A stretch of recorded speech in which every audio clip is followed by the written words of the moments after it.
Hello दोस्त, नमस्ते, प्रणाम। अपने यूट्यूब पे स्वागत करते हैं। देखिए बहुत सुंदर, बहुत पुराना गीत है। पहले लड़की की गावना होता है, उसी पर के गीत है। अगर आप लोग के चले तो आप लोग कमेंट कर जरूर बताना।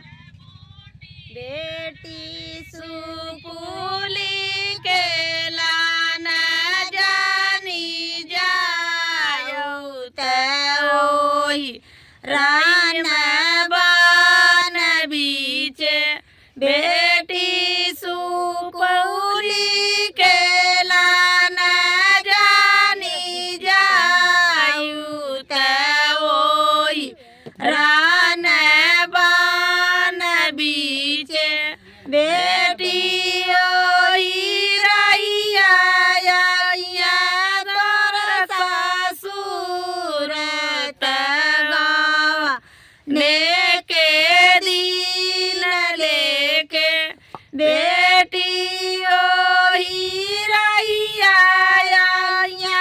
तोर ससुर तगाने नेके दिन लेके आंगन में ठाड़ी मोरी मैया रोवे दुआरे बाबैया रोवे आंगन में ठाड़ी मोरी मैया रोवे दुआरे बाबैया रोवे आर डाली के ओ हार दई के भैया रोवे आज बहिना पाउन भैली आर डोली के ओ हार दईले भैया रोवे